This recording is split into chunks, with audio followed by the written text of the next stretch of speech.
Sa mapa parang wala lang ang mga maliliit na tuldok ng lupa sa gitna ng dagat. Pero kung pakikinggan mo ang mga general, diplomat, at strategist ng mundo, parang ito na ang pinakamahalagang lugar sa buong planeta. Bakit handang makipagbanggaan ng China at Estados Unidos para sa mga bahurang halos hindi mo makita sa Google Map?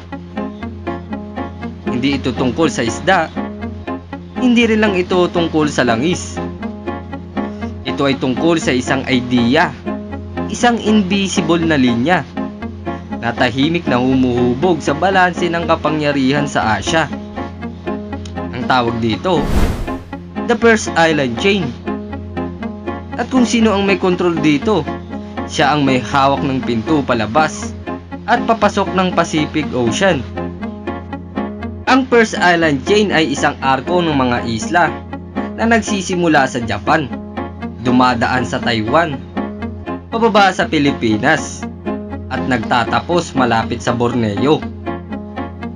Kung titingnan mo ito mula sa perspective ng China, parang bakod ito, isang natural na harang sa pagitan nila at ng bukas na karagatan ng Pacific. Para makalabas ang Chinese Navy mula sa kanilang coastal waters patungo sa mas malalim at mas strategic na karagatan, kailangan nilang dumaan sa makikitid na lagusan, mga channel at strait na kontrolado ng ibang bansa. At narito ang problema ng China. Halos lahat ng bansang nasa First Island Chain ay kaalyado ng Estados Unidos. Ibig sabihin, sa panahon ng krisis, pwedeng pigilan, bantayan o hadlangan ang galaw ng China palabas ng kanilang sariling bakuran.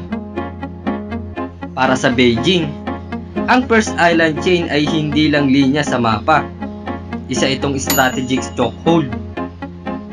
Para naman sa Washington, ito ang unang pader, ang unang layer ng depensa laban sa paglawak ng impluwensya ng China. Dito pumapasok ang Pilipinas.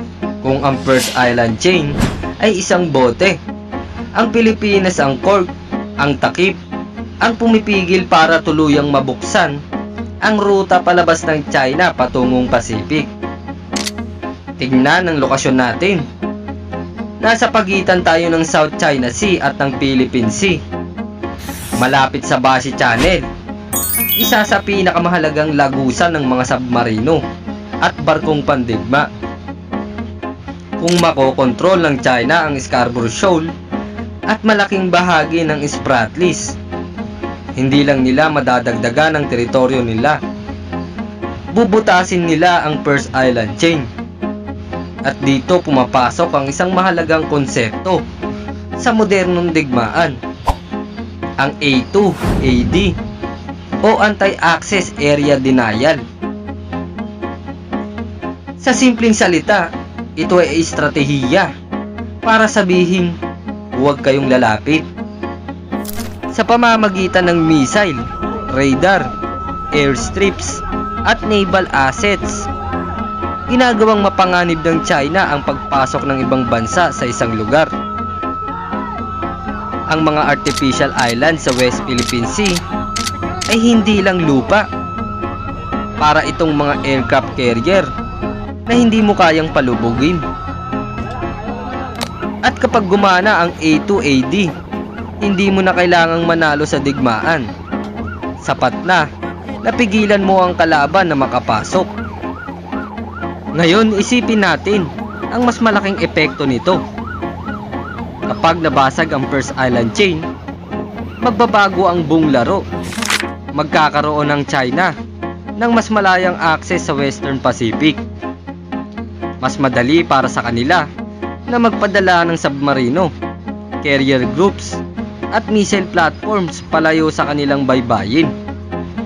Ibig sabihin, mas lalapit sila sa Guam, sa Hawaii, sa mismong bakuran ng Amerika. Hindi ito teorya. Ito ang dahilan kung bakit nag-aalala ang Japan, Australia, at iba pang bansa sa Indo-Pacific. Kapag nagbago ang balanse ng kapangyarihan, mapipilitan ng mga bansa na mag-armas. Mas maraming missiles, mas maraming barko, at mas kaunting tiwala. At huwag nating kalimutan ang ekonomiya. Mahigit 1/3 ng global trade ang dumadaan sa dagat na ito. Kapag naging unstable ang rehiyon, ramdam ito mula Tokyo hanggang Berlin. Kaya sinasabi ng mga strategists, the fate of the Indo-Pacific is written in the waters of the Philippines. Hindi dahil sentro tayo ng mundo, kundi dahil sentro tayo ng ruta. Ito ang dahilan kung bakit binuo ang Trilateral Alliance. Hindi ito simpleng military exercise. Hindi ito photo ops.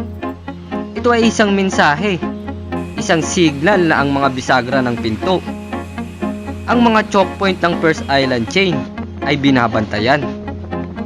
Ang balikatan exercises, ang expanded defense cooperation, at ang koordinasyon sa pagitan ni Marcos, Biden at Kishida ay may iisang layunin: pigilan ang status quo na tuluyang magbago.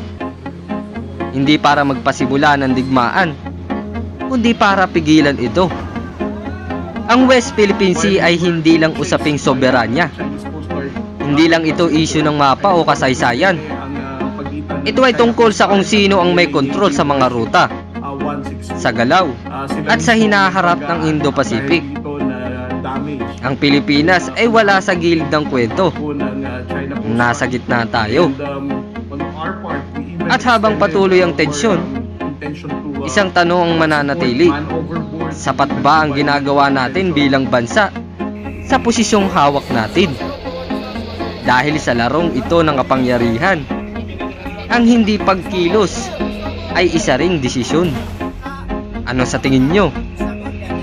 Kung may natutunan kayo sa video na ito, huwag kalimutang mag-like, mag-comment ng opinion nyo at mag-subscribe para lagi kayong updated sa mga susunod na topic.